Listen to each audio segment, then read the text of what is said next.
이번 주 토라포션의 말씀은 레위기 25장에서 27장까지 레위기 마지막 말씀입니다. 안식년, 희년에 대한 내용, 축복과 저주에 대한 말씀, 그리고 하프타라는 예레미야 16장, 17장 말씀, 그리고 브리타다샤 신약 말씀은 예수님께서 십자가에 대해서 처음으로 얘기하실 때 이제 베드로가 반대하니까 사탄아 뒤로 물러가라 라고 말씀하신 세 가지의 말씀이 오늘 토라포션 말씀입니다.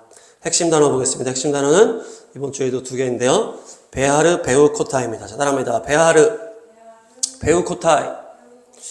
베하르는 산에서라는 의미고요. 베우코타이는 내 규례와 이런 의미가 있습니다. 그래서 하르가 산이고 후카가 규례 이렇게 됩니다. 그래서 산과 규례. 특별히 헬라어를 보시면 산과 하늘이 같은 어원이다. 산은 오로스고 하늘은 우라노스다. 그래서 하늘의 산과 같은 어원이고 같은 의미다 볼 수 있어요. 그래서 성경에 보면 하나님께 나아가기 위해서 성경에서 높은 산으로 올라가는 거예요. 그래서 예루살렘도 시온산이다. 그 산지가 이제 예루살렘이고 하나님께서 임재하시고 십계명을 주셨던 그 신의 산도 높은 산이고 예수님께서 하늘의 그 찬란한 모습으로 변화됐던 그 변화산, 그래서 거기도 헐몬산이라고 생각하는데 높은 산이라고 성경에 써 있어요. 모세와 엘리야가 함께 영의 그 놀라운 그 영광이 임했다. 그리고 이 산은 가장 높은 지역이기 때문에 하늘과 맞닿아 있다라는 거예요. 그래서 우리가 믿음 생활을 하는 여정을 뭐라고 얘기하는 거예요? 산으로 오르는 것이다. 주님을 향해서 산으로 올라가는 것이다. 그래서 거룩한 산으로 올라와라. 그래서 아브라함도 이삭을 바치기 위해서 모리아 산으로 올라갔다. 그래서 그 모리아 산에서 그 이삭을 죽이면서 바치면서 자신의 신앙이 그 산에서 완성이 되는 거예요. 그래서 이후에 그 예수님의 십자가도 그 모리아 산에서 그 예수님의 신앙도 예수님의 그 구원도 완성이 됐다.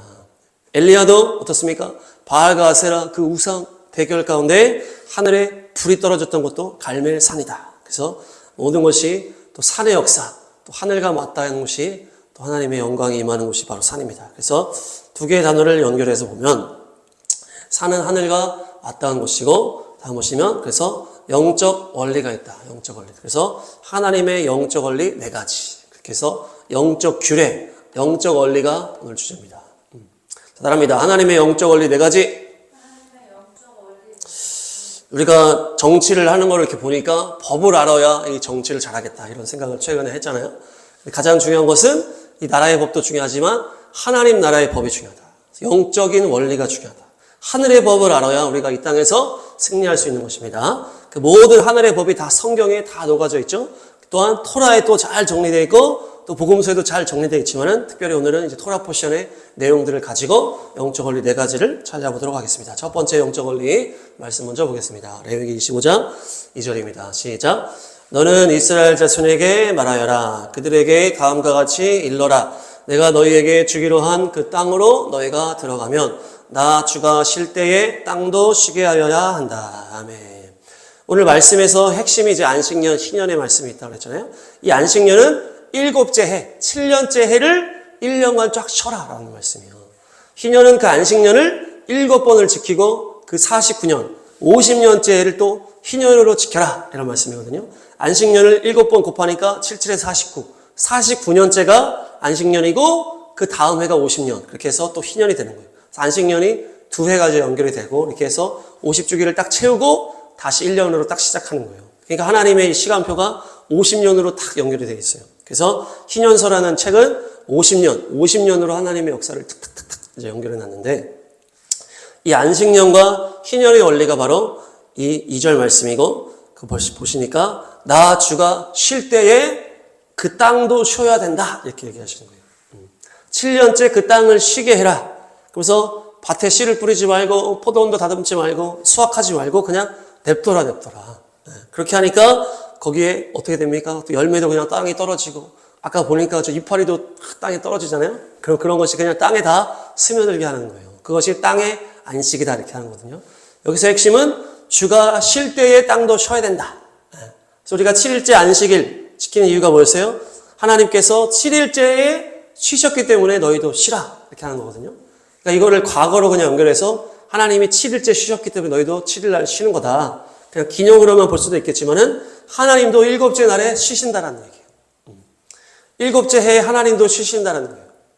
하나님께서 쉬는 게 없고 쉬실 필요가 없고 이런 개념이 없다면은 어떤 이런 안식이라든지 이런 게 없었을 거예요. 우리는 그냥 하나님은 안 쉬셔 이렇게만 생각하지만 쉴 필요가 없으시잖아 이렇게 생각하지만은 하나님도 쉬는 그런 개념이 있다는 얘기예요. 그러니까 쉴 때 나도 쉬었고 너희도 쉬라 이렇게 하는 거예요. 그래서 이 핵심은 뭡니까? 하나님과 시간을 함께 맞춰가라. 그래서 우리가 월삭이라든지 절기 설교할 때 하나님의 때에 맞는 하나님의 역사가 있다 이렇게 얘기하잖아요. 그래서 하나님의 역사 중에도 쉬시는 역사가 있다는 얘기예요. 우리 인간 세계에도 어떻습니까? 쉬는 시간의 개념이 있잖아요. 그래서 일도 하지만은 쉬는 그런 개념이 있다는 거예요. 그래야 우리의 인상이 살만하지 않겠습니까? 저기 악한 나라, 그 어려운 나라들의 문제가 뭐였어요? 노동의 현장에 그냥 계속 일을 시키는 거라고 했잖아요. 쉬지 못하게 하고 막 계속 일 시키고 아이들도 일 시키고 뭐 북한에서는 4살부터 일 시키고 쉬지 못하게 하면서 계속 일 시키는 것이 얼마나 이게 악한 일입니까? 얼마나 잘 쉬게 해주는지가 또한 그 사람의 정체성을 보여준다고 볼 수 있어요. 무조건 일하지 말고 그냥 쉽시다 그냥 주사일로 계속 쉽시다 이렇게 하는 좌파 정치 그것도 잘못된 거지만은 쉬지 못하게 하고 그냥 계속 일하게 하는 것도 잘못된 거예요. 그러니까 하나님은 쉬게 하시는 분이다. 쉬게 하시는 분. 일주일에 한 번은 푹 쉬어라. 푹 쉬어라. 중요한 거는 하나님이 쉬실 때 그 땅도 쉬어야 된다. 이렇게 얘기하시는 거거든요. 땅이 또 중요하다고 볼 수가 있죠. 우리가 이 인간이 다 이 먼지, 흙으로 만들었다. 그래서 결국 땅이 쉬는 거는 인간이 쉬는 거랑 연결이 된다고 그랬잖아요. 그래서 그 땅이 쉬는 거는 그 열매가 그냥 떨어져서 자연스럽게 땅이 이렇게 됐을 때 그 땅이 회복이 되는 거예요. 막 수가 거두지 않고 그냥 이렇게 흘려댔을 때 그것이 거름이 되고 그런 것 같아요. 그렇게 하면서 하나님이 창조주시기 때문에 그 땅이 어떻게 하면 좋아지는지를 아시는 거잖아요. 그래서 그 땅을 다 그냥 다 떨어지게 하고 그냥 그 다 스며들게 하는 그냥 자연스럽게 거름이 되고 이렇게 하는 것이 이 땅이 회복이 된다는 것을 주님이 알고 계시는 거예요. 중요한 건 우리 인간도 흙으로 만든 존재이기 때문에 7일째는 쉬어야 되고 7년째는 푹 쉬라. 주님께서 말씀하시는 거죠. 그래서 땅도 쉬고 인간도 쉬신다. 또 하나님도 쉬신다. 하나님께서 1년을 만약에 쉬신다고 했으면은 그 1년의 시간에 하나님께서 무엇을 하실까? 무엇을 하실까? 땅은 어떤 그런 원리가 있겠고 또 하나님께서 1년을 쉬신다면은 육체가 아니시니 어떤 육체적인 충전은 없겠죠. 스트레스 받으시는 게 아니니까 어떤 영적인 혼적인 충전도 아니시고 또 영이 소모되시는 분이 아니기 때문에 우리의 좀 개념이랑 다를 수 있겠지만은 우리가 쉴 때 어떻게 하세요? 우리가 쉴 때 어떻게 합니까? 우리가 쉴 때 우리는 몸도 쉬고 또 정신도 쉬고 영도 쉬지만은 예배도 드리고 하지만은 우리가 하던 기본적인 일들 외에 다른 일을 한다는 거예요. 우리가 기본적으로 매일매일 하던 것과는 다른 일을 하는 거예요. 그 쉬는 날. 하나님도 마찬가지라는 거예요. 하나님께서 쉬신다면은 그 시간에 무슨 일을 하신다? 무언가 다른 일을 하신다. 그 일이 기본적인 것이 아니면서 뭡니까? 좋은 일일까요? 나쁜 일일까요? 좋은 일이라는 거예요. 좋은 일. 좋은 일인데 무언가 다른 일, 새로운 일을 하시는 거예요. 그 시간에. 또한 우리에게도 뭔가 좋은 거를 주시는 시간이라는 거죠. 주님의 쉬심과 우리의 쉬심이 연결되어 있으니까. 1년을 쉬실 때 기본적으로 하는 그런 모든 것들을 말고 다른 뭔가 아주 좋은 일을 하시는 시간이 바로 그 시간이라는 거예요. 결국 그것이 우리에게 좋은 것으로 부어지게 된다. 이 땅도 이 자연도 우리가 눈에 보이지 않지만 뭔가가 이제 진행돼서 좋아진다는 거 아니에요? 우리가 알 수는 없지만 지금은 뭐 땅을 그렇게 측정기로 해가지고 이게 땅이 옥토가 됐냐 이런 거를 측정할 수 있을지 모르겠지만은 하나님도 마찬가지인 거예요. 뭔가 다른 일을 하시는데 우리가 생각지 못하는 일을 하시는 거예요. 비밀스러우면서도 뭔가 새로운 일인데 우리는 알 수 없지만 뭔가 좋은 일을 하신다. 그러니까 우리에게 안식일에 쉬어야 돼. 안식년에 쉬어야 돼. 희년에 쉬어야 돼. 이렇게 얘기하시는 거예요. 우리가 생각할 때는 기본적인 것을 우리가 하던 것을 안 하면 어때요? 우리가 불안해지는 거예요. 먹을 것도 불안하고 재정도 불안해. 그런데 쉬라고 명령하신 분이 쉬라고 하는 것은 뭡니까? 우리가 알지 못하는 뭔가 다른 새로운 좋은 일을 주시기 위해서 우리에게 쉬라고 명령하시는 것이라는 것입니다. 기본적으로 6년 차에 어떻게 하신다고 그랬어요? 풍성한 수확을 주신다고 그랬잖아요. 그래서 안식년에 너희가 먹고 살기에 어렵지 않게 해주겠다. 이런 거는 눈에 보이는 기본적인 것이고 그게 다가 아니라는 거예요. 1년만 쉰다고 했을 때 이 안식년에는 우리가 생각하지 못하는 뭔가 좋은 일을 주님이 하신다. 그래서 우리가 뭔가 눈에 보이지 않는다 할지라도 믿음을 가지고 안식일에도 쉬어야 되고 믿음을 가지고 안식년에도 쉬어야 되고 믿음을 가지고 희년에도 쉬어야 된다는 것입니다. 그러니까 우리가 믿음으로 하시는 믿음. 이것이 영적 원리예요. 안식년, 희년에서 나온 영적 원리가 뭡니까? 우리가 쉴 때 눈에 보이지 않고 이해가 되지 않지만은 어떻게 합니까? 그때 뭔가 다른 좋은 일을 하신다. 다음 보시면 그래서 안식일에 우리가 주일에 어떻게 합니까? 뭔가 예배 드리는 것이 어떠한 좀 새로운 일이잖아요. 우리가 맨날 하는 것이랑은 또 다른 영적인 일일 수도 있고 우리가 뭡니까?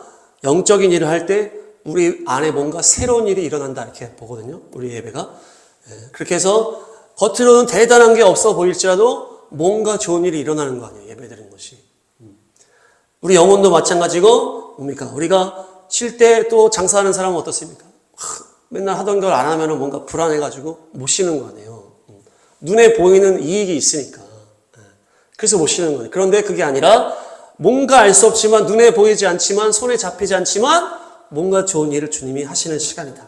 그래서 믿음으로 우리가 쉰다라는 거예요. 그래서 첫 번째 영적 원리가 눈에 보이지 않고 뭔지 잘 모르겠지만은 하나님께서 뭔가 좋은 다른 것을 해주신다. 우리에게 너무 좋은 일을 하신다. 그것이 바로 안식일이요 희년이다. 안식년이고 희년이다. 그래서 주님께서 쉬라고 하실 때 쉬라. 뭔가 다른 좋은 것을 주신다. 믿고 쉬고 믿고 맡기라. 그것이 바로 영적 원리 첫 번째 되겠습니다. 두 번째 영적 원리 다음 말씀 레위기 25장 45, 46절 레위기 25장 45, 46 시작 너희는 또 너희와 함께 사는 외국인 거주자의 자손 가운데서나 너희의 땅에서 태어나서 너희와 함께 사는 그들의 가족 가운데서 종을 사서 너희의 소유로 삼을 수 있다. 46절 너희는 또 그 종들을 너희의 자손에게 영원한 유산으로 물려줄 수도 있다. 바로 이들은 너희가 종으로 부려도 된다. 그러나 너희의 동포 이스라엘 자손들끼리 서로 고되게 부려서는 안 된다. 아멘. 이것이 뭡니까? 이 외국인과 이스라엘 동포를 지금 나눠가지고 이제 얘기를 하거든요. 그래서 동포들 중에 너무나 어려워가지고 종으로 팔리는 사람이 있을 수 있다. 그렇지만 그들은 7년째 무조건 풀어주고 그들에게 고되게 일시키지 마라. 그러니까 이 당시에 이제 외국인, 이방인들과 이 당시에 유대인, 그 같은 백성들과 나눠서 얘기를 하는 거예요. 나눠서.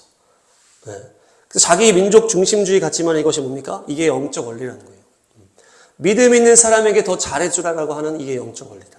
신약에서도 말씀 보시면 가라사도서 6장 10절 시작. 그러므로 기회가 있는 동안에 모든 사람에게 선한 일을 합시다. 특히 믿음의 식구들에게는 더욱 그렇게 합시다. 아멘.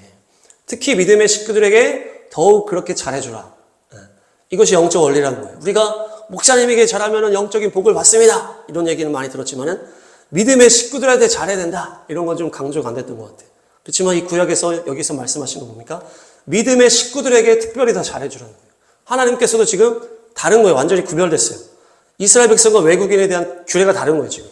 이스라엘 백성들 특별히 잘해줘. 종으로 부리게 된다 할지라도 그렇게 고되게 부리주지 말고 7년째 무조건 풀어줘. 이방인들은 7년째 안 풀어줘도 되거든요. 그렇지만 동족끼리는 그렇게 고되게 하지 말고 7년째 풀어주라. 그렇게 다르다는 거, 다른. 그래서 특별히 믿음이 있는 자들에게 더 잘해주라. 이것을 우리가 마지막 때로 가져오면 어떻습니까? 마지막 때가 열리고 이스라엘 계시가 열리고 좌파에서 구별되고 또 그런 믿음 좋은 사람들을 우리가 특별히 더 잘해주라. 그렇죠? 그래서 종말론적으로 구별된 남은 자, 거룩하게 구별된 신부들 특별히 잘 도와주라. 더 잘해주라. 왜 그럽니까? 그것이 믿음의 유산이 함께 흘러가기 때문이에요. 영적 축복이 함께 흘러가기 때문에 너도 좋고 나도 좋고 다 좋은 거예요. 믿음 좋은 사람이 믿음의 사람들끼리 하나 되어서 온전하게 승리하는 그런 도구가 되는 것이에요. 악인이 막 득세하는 것이 아니라 믿음의 사람이 끝까지 믿음을 잘 지키는 것을 우리가 보면 우리도 좋잖아요. 우리가 믿음이 도전이 되고 저렇게 믿음을 잘 지켜가는 사람이 있어. 우리도 같이 잘 싸워 이렇게 되잖아요. 그것이 같은 영의 흐름에 축복이 있다는 얘기예요. 그래서 우리가 막 불신자들만 생각해서 불신자 잘해줘가지고 전도하자. 또 이런 개념만 우리가 그동안 많았지만은 그것이 아니고 마지막 때는 뭐가 더 중요하다? 거룩하게 구별된 사람들끼리 더 서로 잘해주고 더 서로 영적 시너지가 날 수 있도록 서로 더 챙겨주라. 그래서 믿음으로 바로 서 있는 사람에게 더 잘해주시고 축복합니다. 그런데 이스라엘 사람들은 어떻게 했어요? 동포를 더 혹독하게 부려먹었다. 종으로 들어오니까 그냥 자기 소유가 된 거예요. 그러니까 7년째 풀어주라 한 것도 안 지켜. 그리고 막 혹독하게 한 거예요. 그러니까 이것이 이 안식이 흘러가지 않는 거예요. 그러니까 점점점 믿음이라든지 이런 것들이 다 이제 안 되는 거예요. 서로 다 안식이 없는 거예요.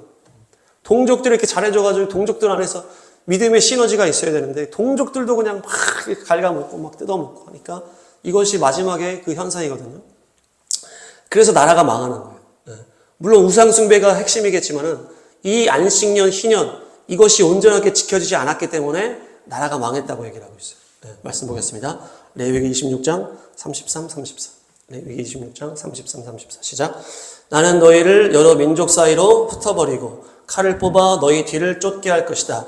너희가 살던 땅은 버려진 채 거칠고 쓸모없이 될 것이며 너희가 살던 마을들은 폐허가 될 것이다. 34절. 그때야 비로소 땅은 안식을 누릴 것이다. 땅이 그렇게 폐허로 버려져 있는 동안 곧 너희가 원수들의 나라가 잡혀져 있는 동안에 비로소 땅은 쉴 것이며 제 몫의 안식을 누릴 것이다. 아멘. 그러니까 뭡니까? 이 망하게 돼서 이들이 뿔뿔이 흩어지는 게 마지막 망하는 거잖아요. 그렇게 해서 어떻게 한다는 거예요? 그 땅을 안식년과 희년을 지키게 하겠다는 얘기예요. 그래서 그들이 안식년과 희년을 지키지 않았을 때 그 예레미야 때 마지막에 그 기회가 있었지만 그들이 또 번복했잖아요. 그래서 다시 또 풀어줬다가 다시 데리고 들어왔단 말이에요. 자기 민족을 종사하면 그것들을 7년에 풀어줘야 되기 때문에 이제 풀어주자 해서 풀어줬다가 안 되겠다.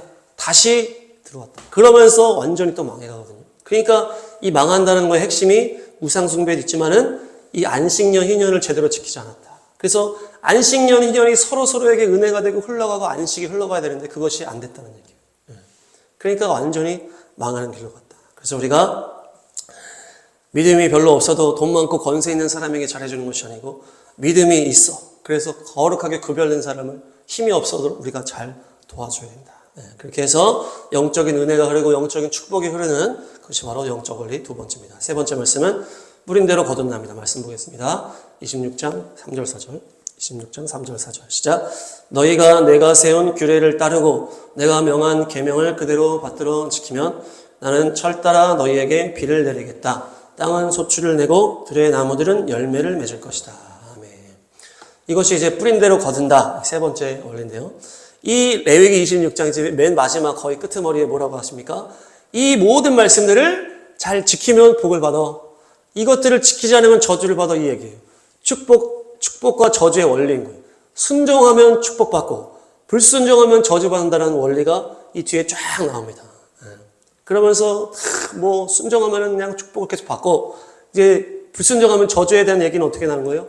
7배씩 증가가는 거예요. 7배씩. 이것은 저주의 뿐만 아니고 하나님의 진노예요. 진노. 내가 너희를 싫어하고 미워하고 막 이렇게 되거든요. 하나님의 진노가 임하는 거예요. 이게 왜 그럽니까? 이것이 언약의 관계에 있기 때문이라는 거예요. 있기 때문에. 불신자와 신자 이렇게 둘이 있을 때에 같은 죄를 만약에 졌어요. 그럼 하나님은 누구를 더 세게 심판하실까요? 신자를 더 세게 심판하시는 거예요. 불신자와 신자가 같은 죄를 졌다 하더라도 신자를 더 세게 심판하세요. 자식 정신 차리라고 더 세게 때리는 거예요. 우리가 남의 자식 세게 못 혼내잖아요. 우리가 관심도 없을 뿐더러 세게 혼낼 수도 없는 그런 거예요. 신자가 죄를 지었다는 것도 뭡니까? 알고도 또 그랬다는 거예요. 알고도 그랬다는 거예요. 그래서 괘씸죄가 추가되는 거예요. 너가 내 사랑을 알고도 이 십자가 어마어마한 이 십자가 구원을 알고도 그렇게 대놓고 죄를 지어? 이렇게 되는 거예요. 그래서 더 진노와 더 강력한 심판에 들어가는 거예요. 불신자가 죄를 졌을 때 심판받는 것보다 신자가 죄를 졌을 때 더 강력하게 때리는 거예요. 더 강력하게 심판하시는 거예요. 그래서 7배씩 증가, 7배씩 증가. 그러면서 하나님이 막 그런 분노하시는 그런 표현들이 막 나오거든요. 결국 뭡니까? 빨리 돌아오는 게 해답이에요. 빨리 돌아오는 게 해답. 괜히 버티고 한마디 더 하고 내 형편, 내 타협 이런 게 아니고 그냥 죄를 고백하고 회개하고 주님 품에 안기면 다 용서해 주시고 다시 시작하게 해주시는 거예요. 결국 불순종에 대한 하나님의 진노는 뭡니까? 돌아오라라고 하는 말씀이에요. 돌아오라. 말씀 보겠습니다. 레위기 26장 44, 45 시작. 비록 그들이 빚값을 치르고 있더라도 그들이 원수의 땅에 잡혀가 있는 동안에 나는 절대로 그들을 버리지 않겠다.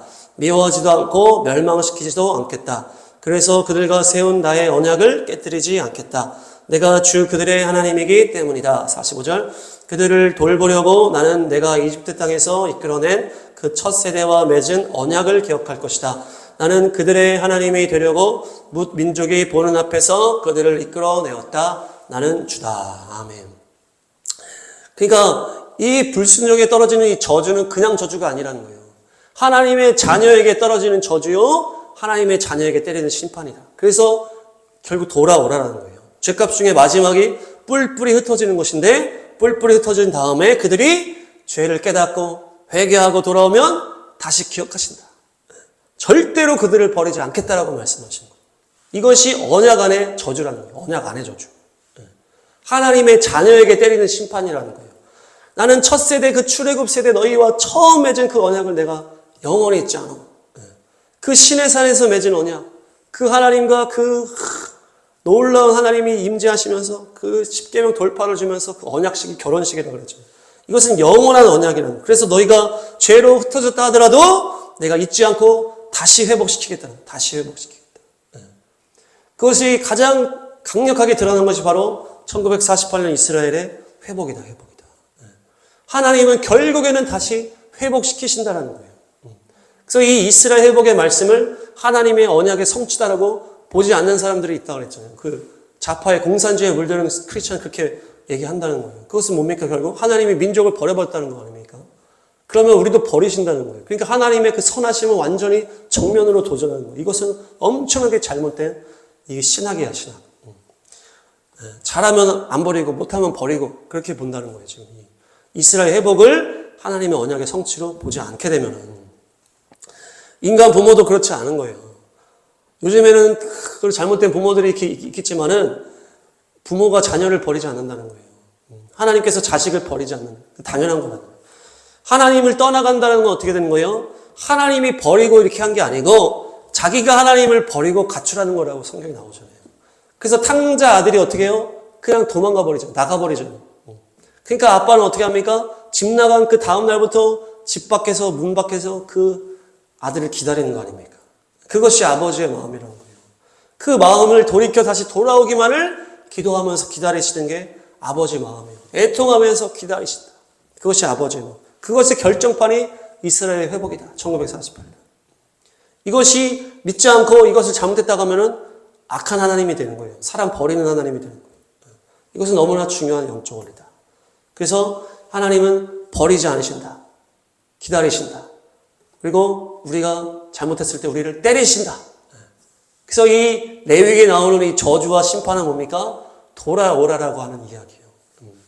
만약에 우리가 막 자녀가 막 이렇게 아빠를 대들고 막 나갔는데 아빠가 그냥 억지로 막 때려가지고 막 감금을 시켰어. 그렇게 하면은 그 하나님은 아버지의 사랑을 알겠습니까? 모르는 거예요. 그러니까 나가는 거를 못 잡는 거예요. 아버지는. 대적하고 나갔어. 나가는데 못 잡아. 근데 어떻게 되는 거예요? 세상의 고난 가운데 깨닫게 되는 거예요. 깨닫게 되는 거예요. 그래서 그 탕자 스토리가 똑같은 거예요. 예수님께서 나를 위해 죽으시고 나를 이렇게 사랑하셨다. 내가 세상에 나가보니까 세상에서는 악과 더러움밖에 없구나. 이것을 깨닫게 되는 거예요. 내가 바닥을 치고 깨닫게 되는 거예요. 그래서 탕자에서도 그 돼지 치는 그곳에 가서 고생하다가 깨닫게 되는 거예요. 아, 아버지의 사랑은. 그렇게 하면서 돌아오게 되잖아요. 이미 예수님께서 십자가에서 우리를 위해서 죽으시면서 그 사랑을 확정하셨고 구원의 길을 열어놓으셨다는 것을 깨닫게 돼서 돌아오게 되는 것을 기다리시는 거예요. 그래서 돌아오게 되는 것이 바로 놀라운 하나님과의 언약의 성취를 주님이 이루신다. 그러니까 이 레위기 말씀은 불순종하면 저주인데 이것이 자녀에게 떨어지는 심판이기 때문에 정신 차리고 돌아오라는 거예요. 그러니까 뭡니까? 하나님의 자녀는 다 복이에요. 다 복. 순종해서 복 받으면 감사하고 또 불순종해서 저주 받아도 이것도 감사한 거예요. 정신 차리고 돌아오면 되니까. 돌아올 그게 있는 거예요. 넓으신 팔이 있는 거예요. 그래서 이미 예수님은 그 십자가에서 모든 것을 확정하셨잖아요. 그래서 우리가 그것을 알고 있으면 되돌아갈 품이 있다는 거예요. 그래서 이 복음이 너무 중요하다는 거예요. 이 세상을 만드신 분이 나 같은 죄를 위해서 죽으시면서 나를 대신해서 그 모든 심판을 다 받으시고 부활하셔서 천국문을 열어놓으셨다는 것을 이 복음을 알려줘야 된다. 그래서 이것을 알기만 하면 돌아갈 길이 있다는 얘기예요. 몇 대 맞고 깨달을지 아니면 100대 맞고 1000대 맞고 깨달을지 이건 사람마다 다를 수 있겠지만 깨달아서 돌아올 품이 있다는 얘기예요. 우리가 십자가 사랑을 악하게 막 이렇게 이용하고 막 그런 나쁜 마음을 그렇게 가지지 않는 이상은 우리가 회개하고 돌아올 수 있다. 그래서 성경에도 그런 케이스가 있기는 있거든요. 십자가를 조롱한다. 이렇게 얘기하는 거예요. 예수님을 다시 못 박으면서 조롱한다. 이것은 뭡니까? 은혜를 완전 악으로 되갚는 거잖아요. 이것은 거의 제가 볼 때는 마귀에게 영혼을 팔아야 그 정도 되는 거예요. 그러니까 우리가 기본적인 신자에게는 다 축복인 거예요. 다 축복. 순종해도 축복이고 불순종해서 저주받고 심판받아도 그것은 돌아오라고 때리는 거기 때문에 그것도 축복인 거예요. 그래서 중요한 것은 포기하지 않으시는 주님의 사랑이 있기 때문에 우리가 맞더라도 돌아가시기 축복합니다. 그래서 모든 것이 축복이에요. 그래서 너무나 감사한 것이에요. 그래서 세 번째 영적 원리는 뿌린 대로 거둔다. 순종하면 축복, 불순종하면 저주지만 믿음의 자녀들에게는 그 저주와 심판까지도 복이다, 복. 자, 마지막 네 번째 영적 원리는 하프타라 예레미야 말씀. 예레미야 17장 9절 10절 시작. 만물보다 더 거짓되고 아주 썩은 것은 사람의 마음이니 누가 그 속을 알 수 있습니까? 각 사람의 마음을 살피고 심장을 감찰하며 각 사람의 행실과 행동에 따라 보상하는 이는 바로 나 주다. 아멘. 만물보다 거짓되고 썩은 것이 사람의 마음이다. 아무도 그 속을 알 수 없다. 인간 자신도 자기 마음을 알지 못한다는 얘기예요. 자기도 제대로 정확하게 파악하지 못한다. 오직 그것을 감찰하시고 보상하시는 분은 하나님 아버지뿐이다. 우리가 내 마음에 집중해서 내 마음 따라서 움직이면 그렇게 안 된다는 얘기예요. 그러니까 내가 내 마음을 통제할 수 있다고 믿고 이렇게 따라가면 안 된다는 얘기예요. 속는 거예요, 그게. 누구도 자기 마음을 중심으로 정확하게 판단할 수 없는 것이에요. 우리가 할 수 있는 건 뭡니까? 말씀을 따라간다. 말씀을 따라간다. 말씀 대신 성령님의 인도를 따라가는 거 말고는 없는 거예요. 내 생각에는 맞는 것 같지만 그게 잘못될 수 있다.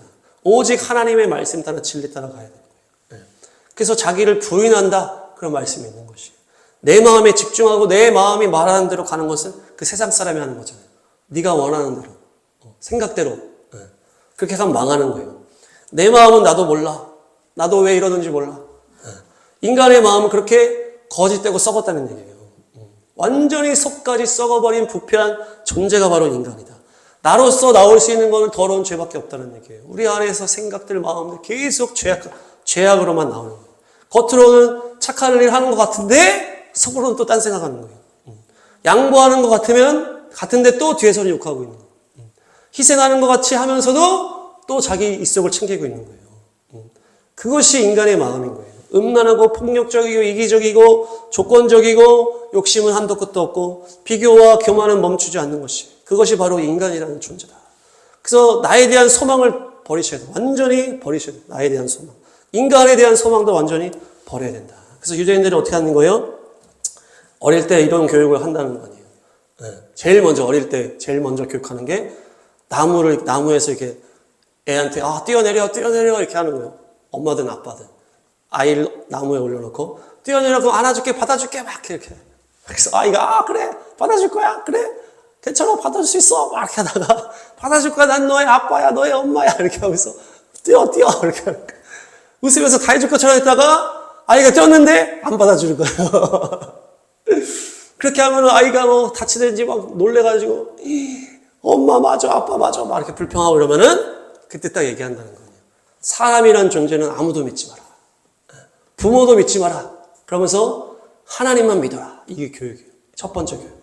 사람 믿지 마. 부모도 믿지 마. 하나님만 믿어라. 믿을 만한 사람 하나도 없다. 이것이 첫 번째 교육. 연인끼리도 보험금 때문에 죽이는 세상. 자녀도 막 돈 때문에 죽이잖아요. 그 낙태라는 것도 결국 뭡니까? 부모가 돈 때문에 자기 명예 때문에 자녀를 죽이는 거 아닙니까? 남편이 아내를 돈 때문에 죽이는 거 아니에요. 자녀, 부모도 서로 죽이는 거예요. 돈 때문에. 완전히 그렇게 인간이 그렇게 악한 존재라는 거예요. 소돔과 고모라 때부터 지금까지 악하지 않았던 적이 없었다는 얘기예요. 우리가 지난주에 홀로코스트 이제 살펴봤잖아요. 얼마나 홀로코스트가 악한지 인간이 어떻게 이럴 수가 있냐. 경악을 했는데 인간이 그렇게 악한 거예요. 우리도 마찬가지인 거예요.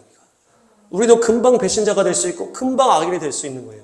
우리가 하나님과 단절되는 순간 성령의 인도를 무시하는 순간 진리에서 떠나는 순간 우리는 바로 악인이 되어버리는 거예요. 하루 만에 망할 수 있는 게 인간의 연약함. 인간의 마음이라는 게 그렇게 썩은 존재라는 거예요. 그래서 우리가 말씀 위에서 예수님만을 믿고 성령의 인도함을 따라서 겸손하게 자기를 부인하고 십자가로 걸어가라. 그것이 우리의 유일한 길인 거예요. 인간에게 어떤 소망도 없고 어떠한 선한 게 하나도 없는 존재를 확정하고 말씀만 따라가라. 그것이 네 번째. 그래서 자기를 부인해라. 매일매일 죄 짓는 나를 죽이라 그랬잖아요. 내가 날마다 죽노라. 이것이 율법으로 서로 죽이는 게 아니고 내 안의 죄를 자꾸 죽이라는 거예요. 그래서 예수님만 성령님만 따라갈 수 있도록. 그래서 브리타다샤 말씀 보겠습니다. 오늘 신약 말씀 브리타다샤 마태복음 16장 23, 24 시작. 그러나 예수께서는 돌아서서 베드로에게 말씀하셨다. 사탄아 내 뒤로 물러가라. 너는 나에게 걸림돌이다. 너는 하나님의 일을 생각하지 않고 사람의 일만 생각하는구나. 24절. 그때 예수께서는 제자들에게 말씀하셨다. 누구든지 나를 따라오려거든 자기를 부인하고 제 십자가를 지고 나를 따라오너라. 아멘. 예수님께서 처음으로 제자들에게 십자가를 갈 거야 얘기를 딱 하니까 수제자, 대표제자 베드로가 난리를 치면서 반대를 했다고 그랬잖아요. 막 분노하면서 막 예수님 멱살 잡을 것처럼 그렇게 한 거예요. 그러니까 예수님이 사탄아 올라가라. 네가 하나님의 일을 생각하지 않고 사람의 일만 생각한다. 이렇게 하는 거예요. 그것이 인간의 한계라는 거예요. 그래서 결론은 자기 부인하고 십자가 지고 나를 따라와라. 그러니까 인간적인 것은 사탄적인 것이다. 이렇게 얘기를 하잖아요. 인간적인 것은 사탄적인 것이다. 그러니까 너를 부인하고 십자가를 향해 나를 따라와라. 이것이 네 번째 영적 원리인 것입니다. 정리하겠습니다. 이번 주 핵심 단어가 베아르, 베우코타이. 그래서 베아르는 하르, 산에서. 베우코타이는 후카, 규례라는 단어예요. 그래서 산은 하늘과 가장 맞닿아 있는 그것이 바로 영적인 장소라는 산이에요. 그래서 영적 원리 네 가지를 우리가 살펴본 거예요. 첫 번째는 안식년, 희년. 하나님이 쉬실 때 같이 쉬어라. 일주일에 한 번, 또 7년째, 또 50년째 쉬어라. 이 쉴 때 눈에 보이는 건 없고 이해가 안 될지라도 뭔가 일을 하신다. 그 뭔가 하시는 거는 정말 좋은 일을 하신다. 우리에게 다른 새로운 좋은 일을 하시는 시간이 바로 안식일이요, 안식년이요, 희년이다. 그래서 우리가 하나님과 함께 쉬고 믿음으로 맡기고 쉬라. 이것이 첫 번째 원리고, 두 번째 원리는 믿는 자들에게 특별히 잘해주라. 그래서 믿는 자가 종을 와도 고되게 부리지 말고 7년째 풀어주라. 이렇게 하면서 이 이방인과 유대인을 딱 나눠놨다 그랬잖아요. 이 마지막 때에는 특별히 불신자 전도보다도 더 중요한 게 뭡니까? 믿음 있고 깨어있는 사람에게 특별히 잘해주면서 우리가 서로 영적 축복을 나누면서 같이 달려나갈 수 있는 그것이 중요한 거예요. 그래서 믿음에 거룩하게 구별된 사람에게 더 잘해주라. 이것이 축복의 원리다. 세 번째 영적 원리는 뿌린 대로 거둔다. 순종하면 복을 받고 불순종하면 저주가 임한다. 그러나 우리 하나님의 자녀들에게는 이 불순종할 때 오는 이 저주와 심판도 이것도 결국에 보게 된다. 하나님께서 우리를 버리시지 않고 우리가 맞다가 깨닫고 돌아가면 되는 것이다. 그래서 우리는 돌아갈 품이 있다. 우리가 이미 십자가에서 우리를 사랑을 완성하신 주님을 알 때 우리가 빨리 정신 차리고 돌아가면 이 저주와 심판도 결국 복이 된다. 그래서 우리는 무엇을 해도 복이다. 네 번째 영적 원리는 인간의 마음은 완전하게 썩었다. 그래서 인간의 마음을 그냥 포기해라. 기대하지 말아라. 이 세상과 인간에게, 나 자신에게 기대하는 것을 다 버려라. 성령님의 인도함을 따라 진리를 따라 자기를 부인하고 예수님을 따르라. 그것이 승리자의 길이다. 인간의 마음은 나 자신도 나를 속인다. 겉으로는 착해 보이나 속으로는 계속 이기적이고 악하고 조건적이고 음란하고 폭력적인 더러운 존재가 나다. 이 악한 존재는 보혈로 예수의 이름으로 무시하고 성령님의 진리 되신 말씀에 따라갈 때 우리가 하나님만 믿고 나아갈 때 승리하게 될 줄로 믿습니다. 이 네 가지 영적 원리를 가슴에 새기시고 승리하게 될 줄로 믿습니다.